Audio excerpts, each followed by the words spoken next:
எஸ்எம்ஆ nuts சார்பாக அனைவருக்கும் வணக்கம். சுகர் இல்லாத நேச்சுரல் ஸ்வீட்னரோட எப்படி இந்த Royal dry fruits nuts laddu செய்யறதுன்னு பார்ப்போம். இதுக்கு இன்னொரு பேர் இருக்கு, பயோட்டின் லட்டுன்னு சொல்லலாம். ஏன்னா அதில் சீட்ஸ் எல்லாம் கலந்துருக்கிறதுனால பயோட்டின் லட்டுன்னு சொல்லலாம். இது எப்படி செய்யறதுன்னு பார்ப்போம். தேவையான பொருட்கள்: பாதாம், முந்திரி, பிஸ்தா, வால்நட், திராட்சை, பேரிச்சம்பழம், அது கூட பூசணி விதை, வெள்ளரி விதை, தர்பூசணி விதை, சூரியகாந்தி விதை, வாசனைக்கு ஏலக்காய் பொடி, இது கூட செரிமானத்துக்காக கசகசா, ஜாதிக்காய், அது கூட லட்டு செய்யறதுக்கு நெய். இந்த 14 வகையான பொருட்கள் வச்சு இந்த நட்ஸ் லட்டு எப்படி செய்யறதுன்ட்டு வாங்க பார்ப்போம். முதல்ல ஒரு கடாயில ஒரு கரண்டி நெய் விட்டு அதுல முந்திரியும் பாதாமியும் பொன்னிறமா வறுத்துக்கோங்க. அடுத்ததா பிஸ்தா, வால்நட்டு, இதையும் அது கூட சேர்த்து கொஞ்சம் பொன்னிறமா வறுத்துக்கோங்க. வறுத்துக்கிட்டு அதை எடுத்து ஆற வச்சுக்கோங்க. அடுத்ததா அதே வானல்ல பூசணி விதைய, வெள்ளரி விதை, தர்பூசணி விதை, சூரியகாந்தி விதை, இது எல்லாத்தையும் சேர்த்து அதே வானல்ல வறுத்து அதையும் ஒரு தட்டில் கொட்டி ஆற வச்சுக்கோங்க.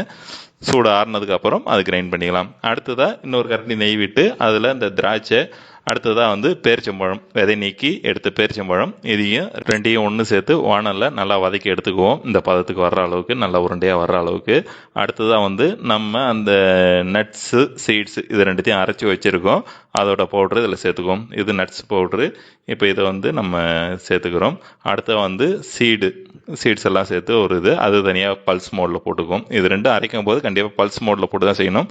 அது கூட கசகசா, அடுத்தது இந்த வாசனைக்காக ஏலக்காய் பொடி, அது கூட ஜாதிக்காய், அதை அப்படியே போடாமல் அந்த சீவல் கட்டையில் லைட்டாக செதுக்கி அது போட்டுக்குவோம். இது எல்லாத்தையும் ஒன்று சேர்த்து லோ ஃப்ளேமில் அடுப்பு வச்சு இது எல்லாமே நல்லா கிளறிக்குவோம். இந்த இளஞ்சூட்டில் நல்லா இது இலகி நல்லா அந்த லட்டு பிடிக்கிற பதத்துக்கு இது எல்லாமே வரும். இதை முடிச்சுட்டு நம்ம கையில் சூடு தாங்குற அளவுக்கு இளஞ்சூட்டில் அந்த லட்டை பிடிக்க ஆரம்பிச்சிடும். ரொம்ப ஆற விட்டுட்டா அது லட்டு அந்த ஷேப் வராது, பால் ஷேப் வராது. அதனால அந்த இளஞ்சூட்டிலே லட்டை பிடிச்சி வச்சிருங்க. பிடிச்சி வச்சு ஆறினதுக்கப்புறம் நம்ம ஒரு ஸ்டோரேஜ் கண்டெய்னரில் போட்டு ஸ்டோர் பண்ணி வச்சுக்கலாம். இப்போ இந்த லட்டில் பார்த்தா நம்ம எந்த வித சுகரோ இல்லை நாட்டு சர்க்கரையோ எதுவுமே சேர்க்கல. இதில் full and full natural sweetener, nuts, seed, இது மட்டும்தான் சேர்த்திருக்கோம். கூடுதலாக வாசனைக்காக ஏலக்காய் பொடியும், செரிமானத்துக்காக ஜாதிக்காவும், அந்த கசகசாவும் அதில் சேர்த்திருக்கு. கூடுதலாக நெய் சேர்த்திருக்கோம். இது மட்டும் தான். வீட்டில் ட்ரை பண்ணி பாருங்க.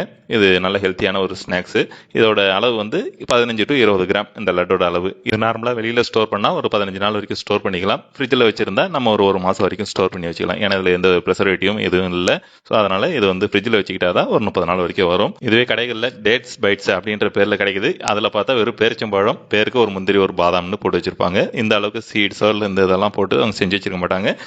நம்ம வீட்டிலே செஞ்சு பார்த்துக்கலாம். சப்போஸ் இது உங்களுக்கு செய்ய முடியல, உங்களுக்கு தேவை அப்படின்னாலும் நம்ம எஸ்எம்ஆ நட்ஸ்ல இருந்து செஞ்சு கொடுக்குறோம். அது உங்களுக்கு தேவையான அளவுகளில் 1/4 கிலோ, 1/2 கிலோ, 1 கிலோ எப்படி வேணுமோ செஞ்சு கொடுக்குறோம்.